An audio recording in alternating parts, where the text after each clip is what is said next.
Hey everyone, and welcome back to another video. In this video, I'm going to show you how to fix Disney Plus not working on your Hisense TV. Now, this video is going to be particularly useful for individuals. Let's say that you have Disney Plus, but for some reason it's not working on your TV.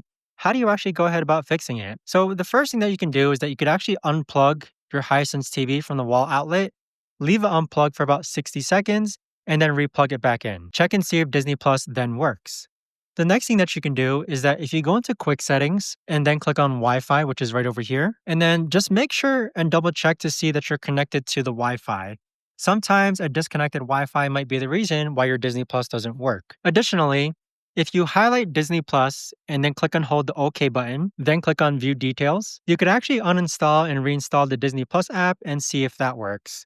Now, as a last resort, if you go back to the homepage, then click on Quick Settings, then click on All Settings in the upper right-hand corner, scroll down, click on System, and then scroll down even more, you could actually go ahead and restart your Hisense TV to see if that fixes Disney Plus. But that right there, guys, is the best and easiest way that I know of to actually go ahead and fix Disney Plus not working on your Hisense TV. If you guys know of a better or easier way to actually do this, let me know in the comments down below. I would love to know. Thanks so much for watching, everyone, and I'll see you guys all in the next video.